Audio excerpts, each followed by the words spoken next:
like an eternity, guys. Sorry, but I want you guys to comment down below.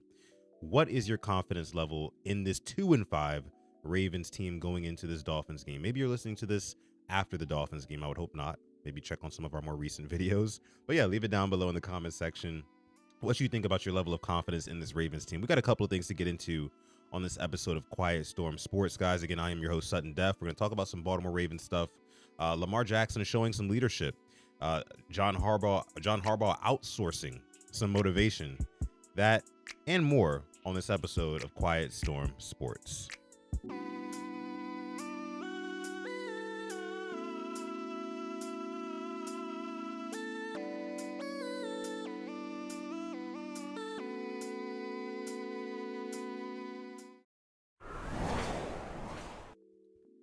Yes. Welcome back. Again, I am your host, Sutton Def, and you are listening to Quiet Storm Sports on the Purple Rain Podcast YouTube channel. And here we talk all things Baltimore Ravens. So if you do enjoy that type of content, make sure you go ahead and leave a like on this video. And also, please be sure to subscribe to our channel as well. It helps us out a ton.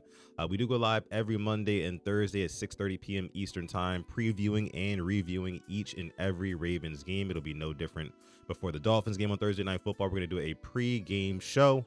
So make sure you stay tuned in and locked into the Purple Rain Podcast YouTube channel for that. We also go live on various days, and by we, I mean me, here on Quiet Storm Sports. So if you do just want kind of these impromptu live streams, just whenever, you know, it's normally around 4 p.m. Eastern time to somewhere around 7 p.m. Eastern time is when I do these daily shows here. So if you like that, make sure you hit that notification bell so you can be up to date and privy to any time that we go live here at PRP. And again, like I said, I am live right now, so I got to bring up who's here in the live chat. Shout out to everybody in the live chat right now. King Blaze in the live chat. What's going on, Blaze? We got Yolanda B in the chat. I was tuning into her show yesterday, and she was with a Dolphins content creator, and it was some really good stuff. I pulled some really good stuff from that episode of the show. So shout out to Yolanda. Make sure you guys go ahead and subscribe to Yolanda. Ravens Talk with Yolanda, to be exact, on YouTube. She's doing a great job over there. Zeke Hokage in the house. What's going on, Zeke? ISO, I see you. Noti Boy, what's going on, man? Says you got to love the leadership that Lamar displayed. Absolutely. And we're going to get into that. We're going to break that down. Simone Sky 410, what's going on, Simone? Appreciate you for coming through. Couple new faces in here. Hello, welcome in. Appreciate y'all for rolling through and supporting the channel. But yeah, guys, let's get into what we came here to talk about, right? Lamar Jackson is back. Right, it's not a doubt anymore. It's not is he gonna play? Is he not gonna play? He has said himself. He's doing the interviews. He's a full participant in practice for real this time, and he said himself, "Look, I feel great. I feel 100%. I'm ready to rock and roll."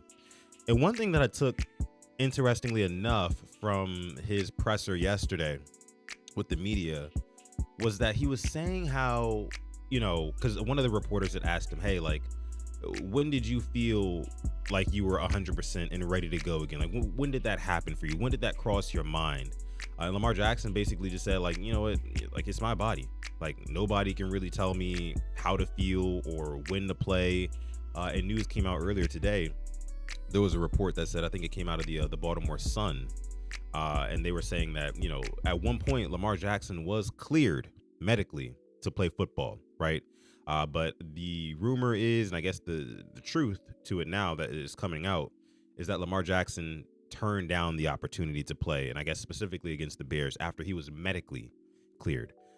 So it goes to show you, I mean, Lamar Jackson, he does not play with his body. He does not play when it comes to whether, like, risking further injury out on the field. And personally, I love him for that. I'll never be one of these guys. If you're looking for me to get up here on this podcast, Mike, and be like, "Oh, Lamar Jackson quit on the team," you can click away from this video and you never have to come back, because I'll never say that about Lamar Jackson ever. And if you've been watching me for a while and you feel like you can pull my card on that, please show me the receipts, because I've never been that guy.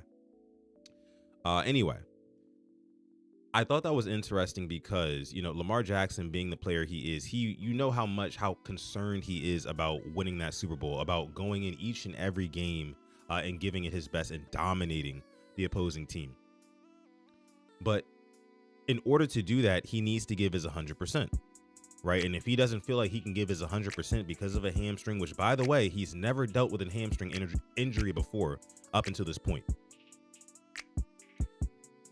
it's smart for him to err on the side of caution, guys. It's extremely smart, and I love that. I loved that. Simone says, I'm with LJ on that. You got to do what's best for your body, and people can think otherwise. They can kick rocks. Exactly. And hey, even if it's, I think it was Nick Wright. I know how a lot of you guys feel about him on Fox Sports 1. He was saying how his theory was that, the Ravens saying that Lamar Jackson was practicing in full last week, and the media really positioning it as if he was trending towards playing, and specifically the things that Harbaugh said at his pressers. They said, Nick Wright was saying that, hey, maybe the Ravens were trying to pressure Lamar Jackson into playing against the Chicago Bears after he had already been medically cleared. They thought he could go. Lamar told them no, and that sort of thing. I don't agree with that. I don't see that happening. I don't see John Harbaugh and this organization double crossing Lamar Jackson in that fashion. I just don't. I can understand a hardball contract negotiation or something like that, but if your star quarterback, well, here's my thing. I don't know. Listen, I don't know why John Harbaugh chose to get on that podium so many times and say things as if, and this was last week before the Bears game, guys, talk as if Lamar Jackson was going to be available, right? I don't know exactly why he did. Maybe there's a miscommunication between the Ravens and Lamar Jackson. We all know how private of a person Lamar Jackson can be. But I think that, are you not just asking him straight up? Like, hey, Lamar, you've been medically cleared to play. Do you feel like you can play? Yes? No? Okay. Like, just get the answer from him and just report on that. I don't understand why there has to be all this speculation, and some people will say, oh, they're trying to put the next opponent at a disadvantage by confusing them on who they have to prepare for. Newsflash. They're going to prepare for Lamar Jackson, period. And if it's another quarterback that ends up getting trotted out there and you've prepared for Lamar Jackson the whole week, I think it just plays in the opponent's favor because you prepared for a harder opponent than what you're facing. So I don't see any strategic advantage in doing that either. So it's just, it's a weird situation all around, but all in all, I am ecstatic. Listen, I'm super cheerful that Lamar Jackson is coming back. And, as a Ravens fan, I think that, in the midst, in the weeds of all of this, is Lamar Jackson going to play? Oh, the Ravens are 2-5 right now. Can they bounce back on the season? Look, you and I get to watch Lamar Jackson play football tomorrow night or tonight, depending on when you're watching this video. That is a treat. That is a win, a reward in itself, a dopamine hit. I don't know if you guys get the same dopamine rush that I do when the Ravens play, but that dopamine rush doesn't hit quite as hard when Lamar Jackson's not on the field. Why? Because when Lamar Jackson's on the field, he's so electric, so unpredictable, right? And so dynamic that on any given game that he's starting, you're going to see something amazing happen.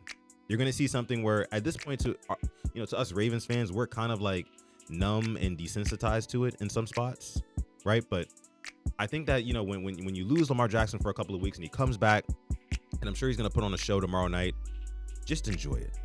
Just enjoy it. We're in week 9 of the regular season already. We're over halfway done with the regular season. Enjoy what you see on tape from Lamar Jackson. That's what I'll say. That's what I'll say, guys. But yeah, we love when Lamar plays. Exactly. But listen, guys, we got some news to get into. First and foremost, I do want to, since I didn't report on this yesterday, I want to talk about Lamar Jackson speaking up about the games in the locker room and why they were taken out and things like that. And I'll preface what Lamar is about to say because I'm going to show you guys the clip.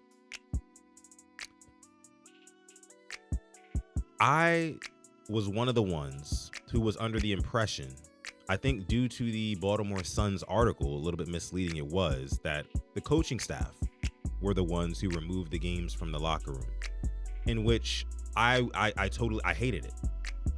If it was the coaches who removed the games from the locker room, I hated it, and I told you guys why. It was because if that was the case, it would seem like the coaches are trying to send a message to the players like, hey, you guys need to fix this. You guys are the reason talking to the players, that this Ravens team is 1-5 right now. It's not on us. You guys need to focus up. You guys need to lock in, not us.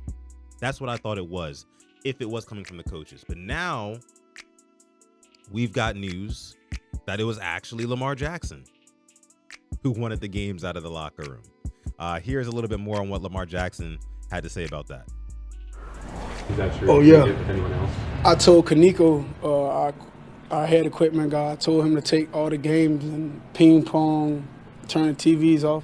If we could have took the TVs out, they would have been out too, but I appreciate Mr. Steve for putting that in there for us, but yeah, we had to focus. I wouldn't say people don't take the job serious, don't get me wrong, but like, I didn't feel like it was the time for that. We got a lot of work to do. What's it going to take to get the back in? Yeah, so I mean, you heard it there. Lamar Jackson said it himself. He wanted to take everything out of the locker room because he felt like they had work to do. And it really took me by surprise. I would have never assumed or guessed that it would have been Lamar Jackson who would have been the one to say, hey, look, we're going to get rid of all these distractions in here, and I'm going to take the reins over my team. I think Lamar Jackson is finally taking advice from his mother. I don't know if you guys remember, seems like forever ago, but right before the season started, there was a report that came out that said that Lamar Jackson, I think he said something in an interview before the season and saying that Lamar Jackson's mother told him, hey, look, you got to step up into that leadership role that you had back when you were playing pound ball, back when you were playing Pop Warner, and when you were younger. Because I guess Lamar Jackson was more of a vocal leader back then. And as we've seen in the NFL, Lamar Jackson doesn't lead vocally. He leads by example, way more than vocally, right? And that's kind of been the only thing that has been missing from Lamar Jackson's kind of repertoire, right? He's got every skill, every attribute in the book that you could want for a NFL franchise quarterback, right? He's got a phenomenal arm. He can run his ass off, right? He's elusive in the pocket. Only thing that you were missing was just kind of like being that guy who could just lead a group of men verbally, right? Verbally and by actions as well, and kind of galvanize the troops in a way. But the fact that Lamar Jackson said, hey, look, we're going to get all these distractions out of here. No more games. I'm taking the reins over this locker room now. And everybody else, you saw what Marlon Humphrey said on his podcast. Everybody was like, oh, okay. All right, QB1. That's what you want.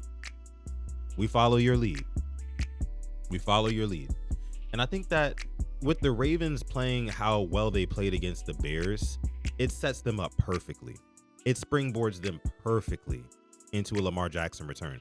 Because not only do you have the confidence that you built off of beating the Bears last week in week 8, you also have the coupled confidence of Lamar Jackson returning as well.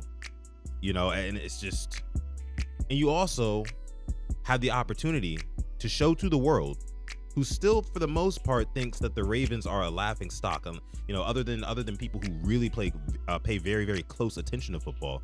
You have an opportunity to go on Thursday night in Miami on the road and whoop some ass and really get your respect back. That's huge. And in terms of the locker room, the games being taken out and everything like that, I think I heard somebody say like how important that is, because now in the locker room, instead of these distractions in the games that you can go play, you got to talk to the guy next to you. You got to talk to the guy who's next to you in the locker room, right? And maybe that's what this Ravens team needs, right? And again, I would have hated it coming from the coaches, because I think it would have sent the most horrible message to the players had it been the coaches, right? But it was Lamar Jackson. It was the team's leader, the team's quarterback, right? I love that. Let me see. Queendom Come says, I've been saying forever that if Lamar Jackson stands up to Harbum, the rest of the team will follow him. It's looking like the rest of the team is following. Let me see. So here's the thing. I also mentioned this. It looks like John Harbaugh, and I don't know if it was necessarily John Harbaugh. I'm done saying who did what because reports will come out like a week later saying that it was something totally different from what I thought originally. So somebody in the Ravens organization outsourced a motivational speaker by the name of Eric Thomas, right? And some of you guys may have heard of him, maybe you didn't. But they brought him in to talk to this Ravens team before the Bears game, while they were still 1-5, to kind of change the mindset and the mentality of this Ravens roster, right? Of the personnel group. I wanted to, like, when I watched the video, I watched the entire thing. I think it was like 10 minutes long. I'm gonna play a clip for you guys here in a second. I wanted to run through a freaking wall when I listened to it. And that's just kind of like the nature of listening to a guy like Eric Thomas. He's gonna fire you up. He's gonna fire you up, right? He kind of reminds me of like a Ray Lewis, like a more polished, almost Ray Lewis in terms of like his speaking ability. But yeah, it was just super duper interesting to me to kind of see what, and Urban Closer says Eric Thomas needs to be put on the staff for real. It was interesting to me to like hear what that man was saying to that team, and then to see what the amount of heart that they played with against the Chicago Bears. That might have been the quote unquote come to Jesus moment that we were looking for. The same kind of come to Jesus moment that happened, was similar one that happened back in 2013 when the Ravens last won the Super Bowl, right? A little bit different because we're talking about like a player mutiny rising up and really getting in the face of the coaching staff and things like that. But in this case, you're talking about like a team who's just kind of down in the dumps, 1-5, not saying want to quit on the season or anything like that, but like maybe 1 foot in, 1 foot out mentally, and you fire the guys back up. You know what? Let's go ahead and take a listen to what Eric Thomas had to say to our Baltimore Ravens. Make sure you like the video, guys. You think the energy was when they came in here, when they was undefeated that year, didn't lose one game? What do y'all think the energy was like? Phenomenal, high. Did it matter?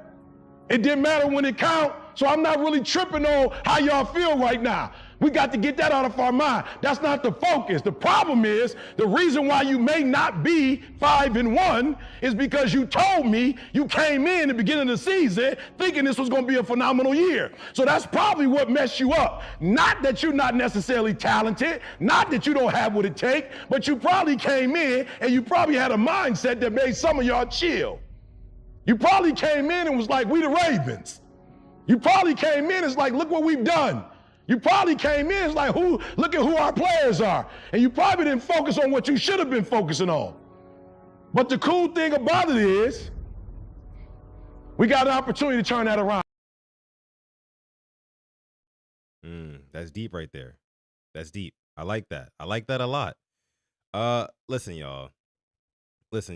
What he said in this one, like, I love the fact how he was holding the players accountable. By the way, let me know if you guys can hear me okay, because I remember last time I stopped the video, you guys said you guys could still hear the video while I was talking. You couldn't hear me. So let me know if you can hear me okay and if the video is actually stopped for you guys too. But yeah, I love the fact that he was holding guys accountable in real time, and he wasn't singling anybody out. He was just speaking in general, right? He was just speaking in general. He was basically saying like, hey, look, like some of you probably came into this season, and thank you guys. Some of you guys probably came into this season thinking you could chill, right? Thinking you could rest on your laurels, right? And like, that is a fact. And honestly, as Ravens fans, it kind of woke me up too. And I hope it did for you as well. Cause it did kind of feel like, especially with the way that this Baltimore Ravens team seasons have been ending over the past couple of seasons. Hell, over the past 8 seasons since we've had Lamar Jackson. They've all ended in heartbreak in the playoffs, for the most part. So after you have another deflating playoff loss like you have last year to the Bills in the divisional round, right? And then you have that deflating week 1 loss. It is probably very easy to fall asleep at the wheel and say, hey, look, man, like this regular season stuff, we know we're going to be good. We're going to make the playoffs is really all about what we do in January. Right.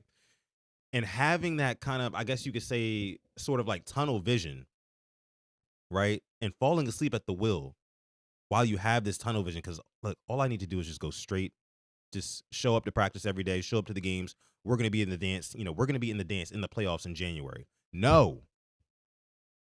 Don't take any day for granted, is what I took from Eric Thomas here. That's what I took. I kind of want to listen to it one more time. I'm going to listen to it one more time, guys. Forgive me. And it's on you.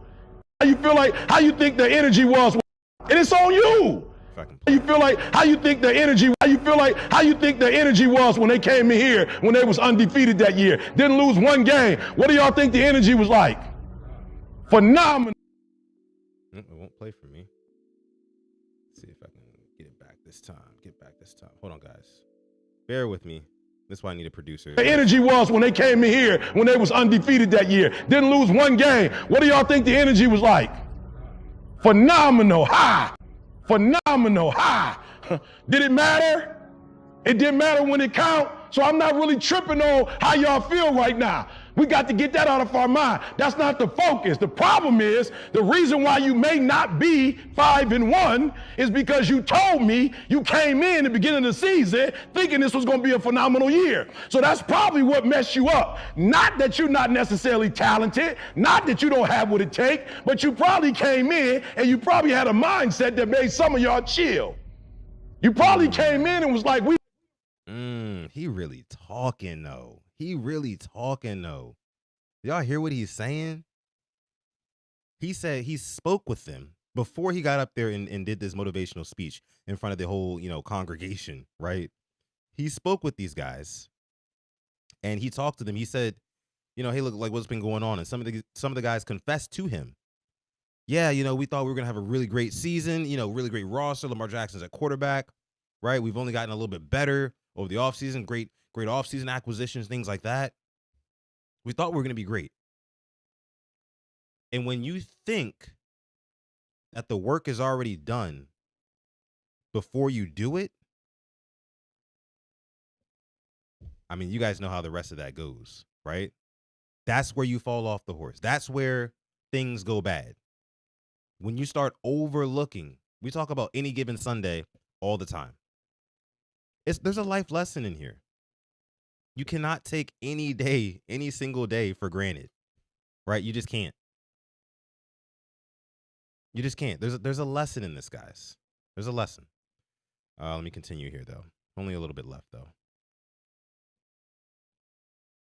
Ravens. You probably came in, it's like, look what we've done. You probably came in, it's like, look at who our players are. And you probably didn't focus on what you should have been focusing on. But the cool thing about it is, we got an opportunity to turn that around. Yeah, bro's spitting. Bro is spitting, man. I mean, there's really nothing else to it. Eric Thomas, ladies and gentlemen. And again, guys, I don't know exactly who it was, whose idea it was to bring in, to outsource for a motivational speaker. But it was a genius move. It was a genius move. I don't know if it was President Brown. I don't know if it was John Harbaugh, Eric DeCosta. I don't know if it was Steve Bisciotti himself. But whoever it was, shout out to you, because this team needed that. Somebody said it was Harbaugh's idea. Well, I love it. I love it. And I love that Harbaugh wasn't too prideful, right, to bring in a guy who he knew could probably relate to his players maybe a little bit more than he could, right? Because maybe Harbaugh's starting to realize, hey, look, maybe my message, maybe the who's got it better than us, nobody kind of mantra, maybe that's getting a little bit stale, right? Maybe we need to bring in somebody who can really fire these guys up, really kind of get in these guys' faces figuratively. Because again, like I said, he was holding those guys accountable. You probably thought you could chill, right? You came into the season thinking how great we are, what we've accomplished, the players we got. You can't take it for granted, man. It's like you guys know the whole line, hard work beats talent when talent fails to work hard. It sounds like this Ravens team came into the season smelling themselves. Hey, look, we're talented. We're one of the most talented teams in the NFL. And we're going to coast to January. And And that's where we're going to get our get back, our revenge, and finally win us a Super Bowl in the Lamar Jackson era. You know, that was probably the mindset. That was the mindset. And that Bills game, man, again, I think that the Ravens really wouldn't be in this scenario to begin with had it not been for that Bills game. And, you know, an anonymous Ravens player, which was reported last week as well, said that, yeah, that Bills game took a lot out of us. I'm surprised they didn't drop the following week against the Browns, but it's the Browns, so, you know.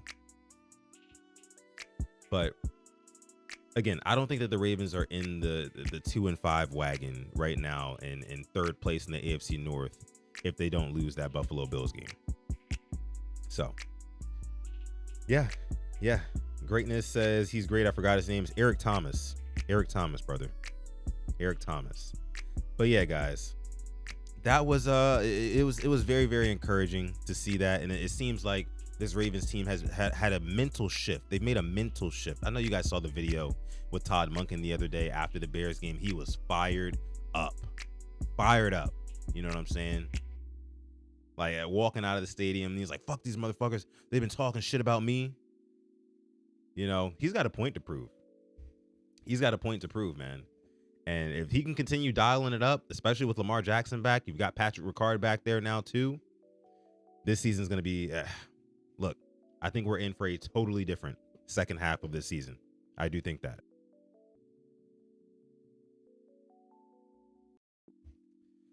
But yeah. So, okay, let's get into something about this upcoming game against the Dolphins, right? I wanted to talk about this Dolphins game because, again, we're doing our pregame show tomorrow. Me and Alex are. We're kind of going to be breaking it down a little bit more in depth. But I wanted to talk about one of my biggest concerns, right? I want to talk about one of my biggest concerns for this Dolphins game. And I'll keep it real simple with you guys. It's the pass rush for me, right? Also, it's what the Miami Dolphins like to do passing the football. I've talked about this on Coach's channel yesterday, I believe. Tua Tagovailoa gets the ball out the second quickest of any quarterback in the league right now, only behind Patrick Mahomes, right? The Ravens have one of the lowest pressure percentages in the league. So Tua gets the ball out quick, and the Ravens aren't very quick at getting home. That's a recipe for Tua getting these passes off. Now, my biggest concern is that the Ravens kind of revert back to this style of play where they're playing super far off of the receivers. They're letting guys get 10 yards up, get into their break, and quarterbacks stay in rhythm. Tua Tagovailoa is a rhythm and timing quarterback. That's all he is. He's not mobile. He's not dynamic in any way. He's not going to give you any crazy arm angles, nothing like that. Him and Mike McDaniel, head coach, have designed that offense for Tua to snap the football, take his 3-step drop, hit his back foot, and ball comes out immediately. That's what they like to do. So, with that being said, and also, by the way, they love, and watch out for this on Thursday Night Football. They love throwing to the sidelines, like towards the sidelines, in the flats, wide receiver screen, anything. They love it. They love it. So this is going to be a big game for, I think, this is going to be a big game for Kyle Hamilton, right? Because he's going to have to disrupt the timing of Tua Tagovailoa. That's the only way that you're going to force Tua into mistakes, into potentially forcing a turnover. That's the only way you're going to do it, right? So, again, Kyle Hamilton, he's going to be huge in this one. Also, I'm looking at the linebackers as well. I'm looking at the linebackers. You're going to have to play so soundly in that middle of the field. Because one thing that Tua is good at, he can make a layered throw, right? He can throw between the linebackers and the safeties. He can totally do that. But if you discourage him and make him take an extra second, make him pat that ball one more time, you can make him make a mistake. We've seen it. Last week against the Falcons, they got the ball out a whole lot quicker, right? And the Falcons have a very good pass rush. The Atlanta Falcons do at this point in the season. However, it didn't matter. The Dolphins neutralized that by getting the ball out quick and towards the sidelines. Right? So if you can kind of neutralize that, and again, if the linebackers can stay disciplined in their zones, right, and not make it so Tua Tagovailoa has an easy throw to Jalen Waddle over the middle. By the way, Waddle versus Wiggins tomorrow is going to be a fun one. That's going to be a fun matchup to watch. I cannot wait, personally. Hang on, guys. 1 second. Got to get my dog situated. My dog he's crying right now. Hold on 1 second, guys.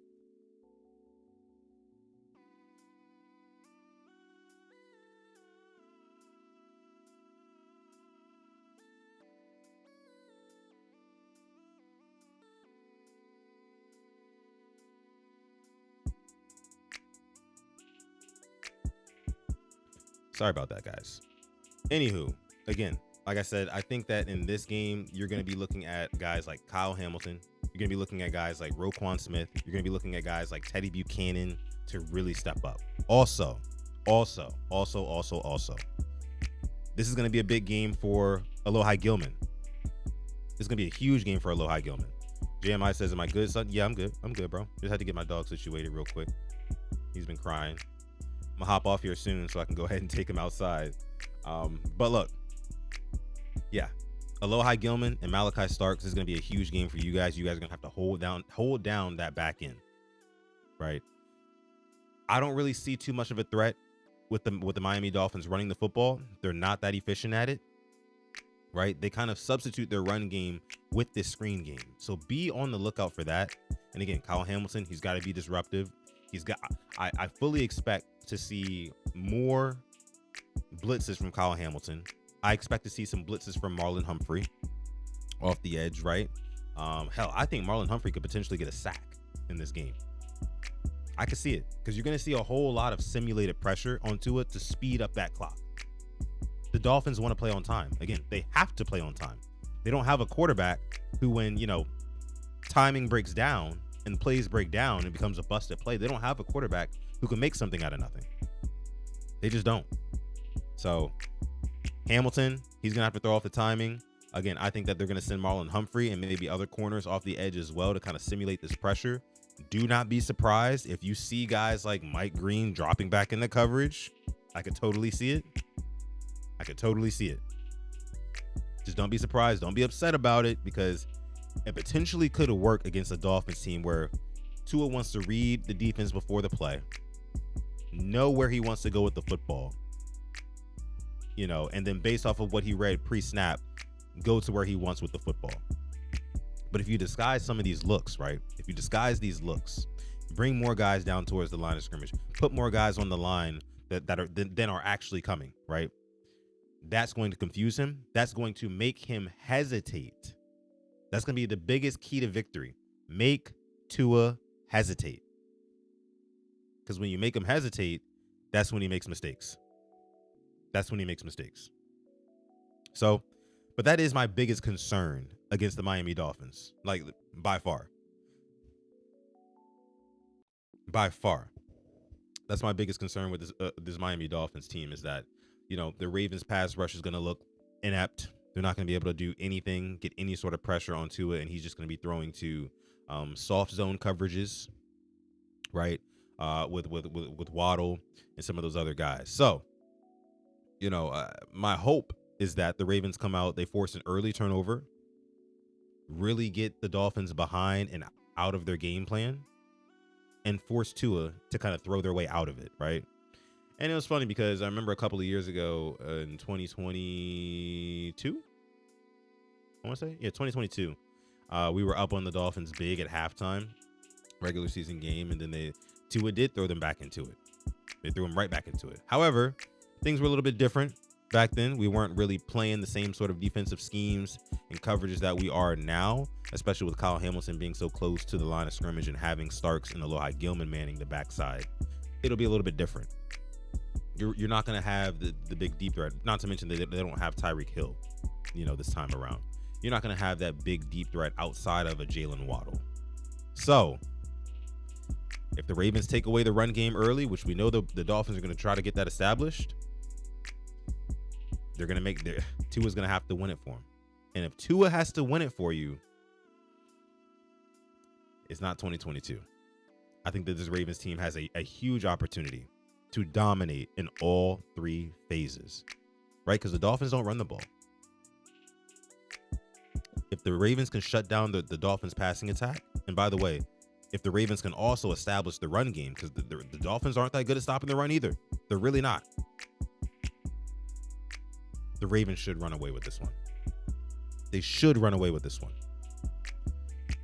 Monken needs to prove some things. Let's get it. Yeah, he does.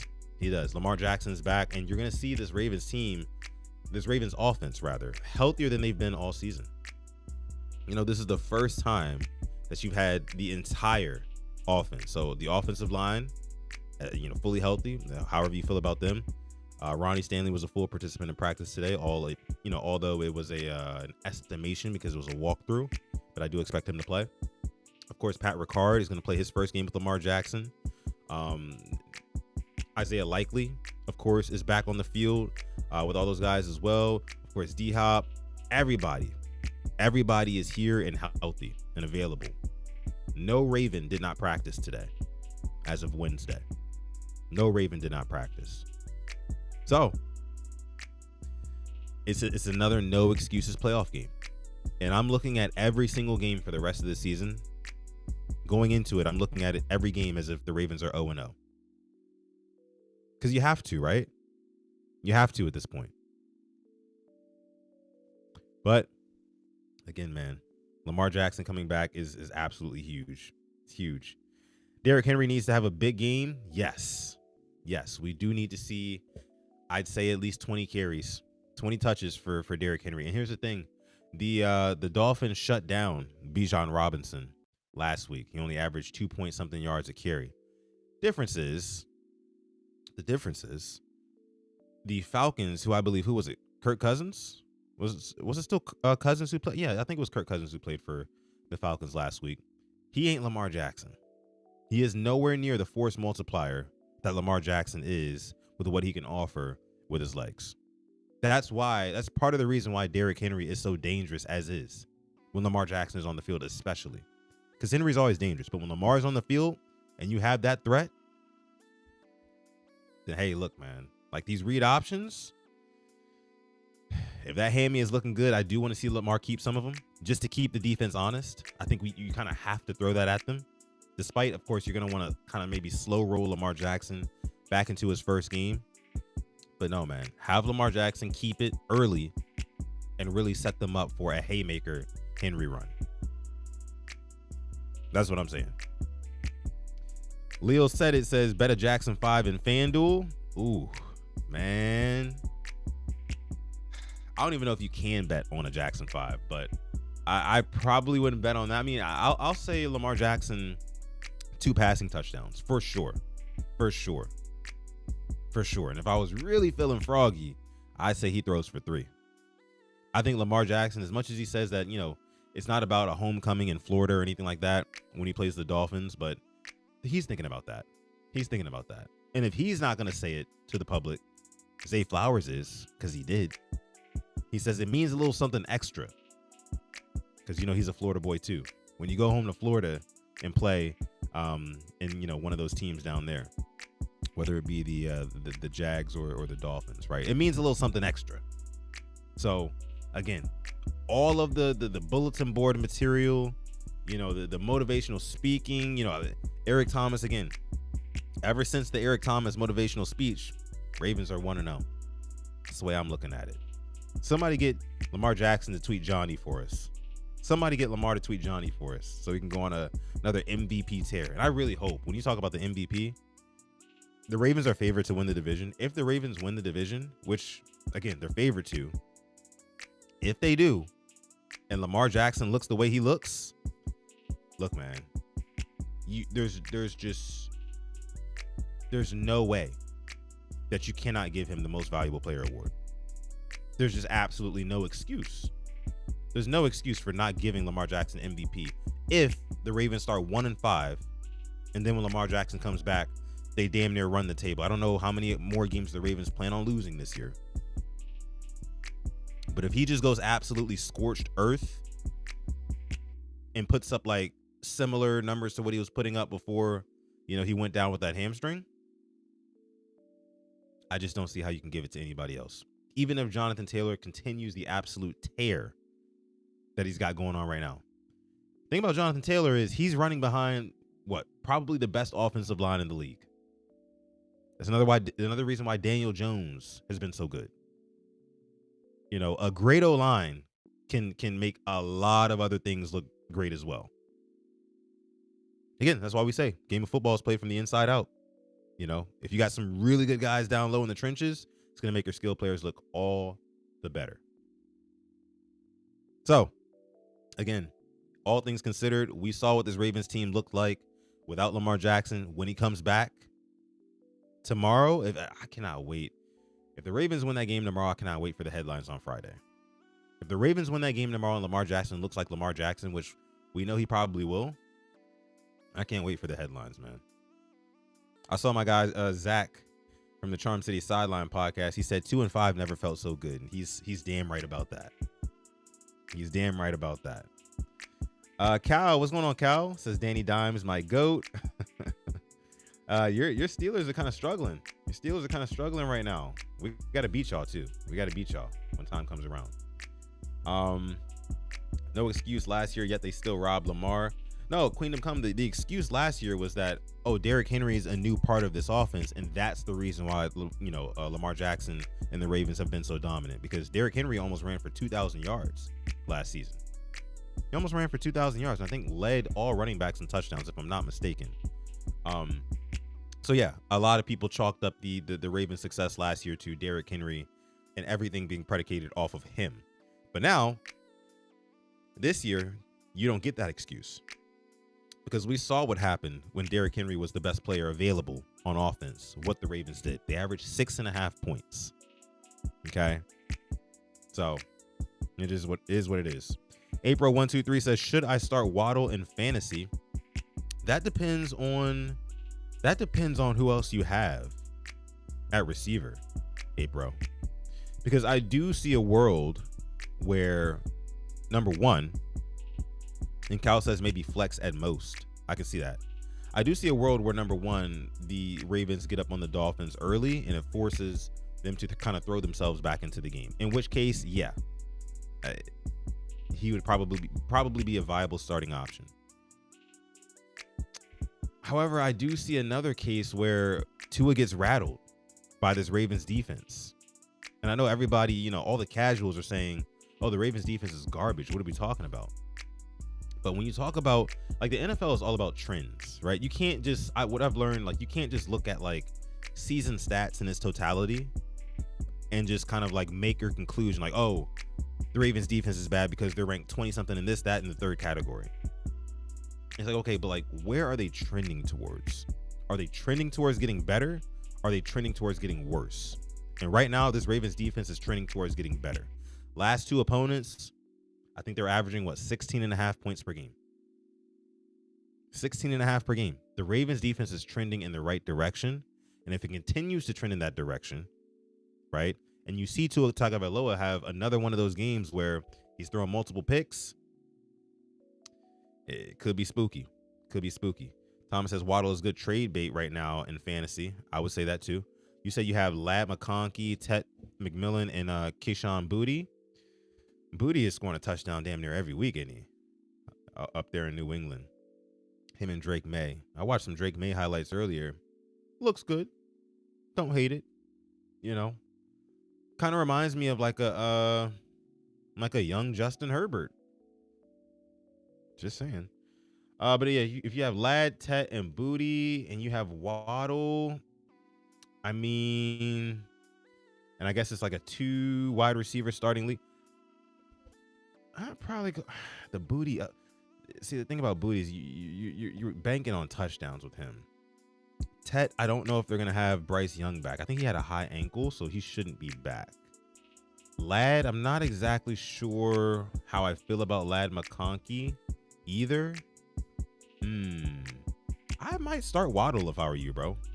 I might start Waddle this week because I think it's a win-win. If the Dolphins were to get over on the Ravens and beat the Ravens, it's probably going to be because we couldn't stop Jalen Waddle. and Tua Tagovailoa was probably doing whatever he wanted against us, right? On the flip side, if the Ravens dominate the Dolphins, then the Dolphins are probably going to be trying to throw themselves back into the game. You're probably going to get some really good garbage time points. So I'll say that. But look, guys, I'm going to go ahead and get out of here for this episode of Quiet Storm Sports. I appreciate you guys for coming through each and every single time. Listen, me and Alex tomorrow we'll be doing our preview show right before the game. So make sure you tune in, stay locked in. Make sure you subscribe to the channel if you are new here and you're enjoying the content. Also, be sure to like the video as well. My dog's hitting my camera now, so I got to get out of here, guys. I'll catch you guys in the next one. Peace.